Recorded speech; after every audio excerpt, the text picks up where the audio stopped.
Christ the lord. ఈరోజు దేవుడు మనకిచ్చినటువంటి వాగ్దానం ఏంటంటే హగ్గయి గ్రంథము 2వ అధ్యాయము 19వ వచనం. ఇది మొదలుకొని నేను మిమ్మును ఆశీర్వదించెదను. ఆమె.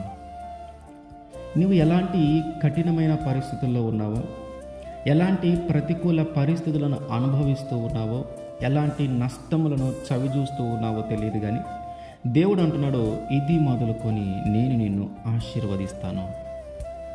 ఇది మొదలుకొని నేను నీ పరిస్థితులను మారుస్తాను. ఇది మొదలుకొని నీ జీవితము ఒక మంచి జీవితంగా మారబోతుంది అని దేవుడు వాగ్దానం చేస్తూ ఉన్నాడు.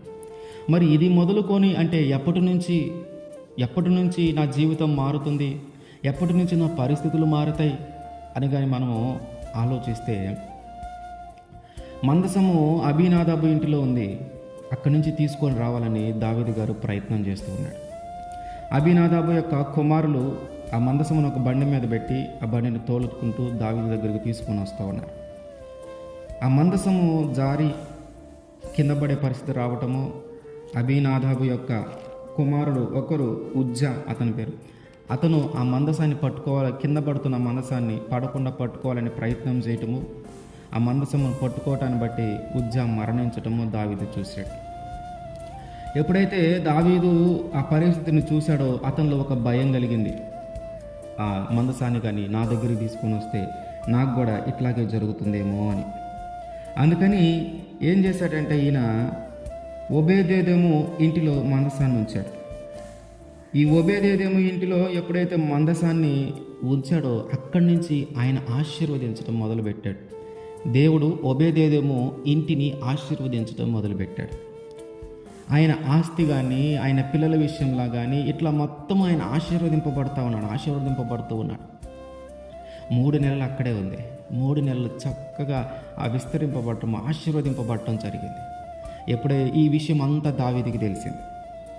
దావీదు గారికి ఎప్పుడైతే తెలిసిందో మళ్ళీ మందసాన్ని తీసుకొని నా దగ్గరకు తెచ్చుకుందాం అనుకున్నాడు. ఎందుకు ఓబేదేదోము ఆశీర్వదింపబడ్డాడు? ఎప్పటి నుంచి ఓబేదేదోము ఇల్లు ఆశీర్వదింపబడిందంటే మందసము ఆయన ఇంటిలోనికి చేర్చబడినప్పుడు. మందసము ఎప్పుడైతే ఆ ఓబేదేదోము ఇంటికి చేర్చబడిందో అక్కడి నుంచి దేవుడు ఆశీర్వదింపడం మొదలుపెట్టాడు. మరి మనం ఎప్పటి నుంచి ఆశీర్వదింపబడతాం అంటే ఎప్పుడైతే మందసము మన ఇంటిలోకి చేర్చబడుతుందో అక్కడి నుంచి మనం ఆశీర్వదింపబడతాం. ఎప్పుడైతే దేవుణ్ణి మన ఇంటికి చేర్చుకుంటామో అక్కడి నుంచి మనం ఆశీర్వదింపబడతాం. ఇది మొదలుకొని అంటే ఎప్పుడైతే దేవుడు మన ఇంటిలోనికి వచ్చాడో, ఎప్పుడైతే దేవుడిని మన ఇంటిలోనికి ఆహ్వానించామో అది మొదలుకొని మనల్ని దేవుడు ఆశీర్వదిస్తాడు. కనుక ఇది మొదలుకొని నేను మిమ్మల్ని ఆశీర్వదిస్తాననే వాగ్దానం మన జీవితంలో జరగబడాలంటే, ఆ వాగ్దానం నెరవేర్చబడాలంటే మనం చేయాల్సింది ఏంటంటే దేవుణ్ణి మన ఇంటికి ఆహ్వానించాలి.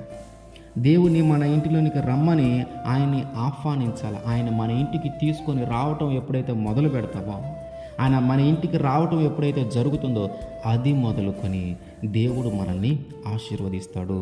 ఆమేన్.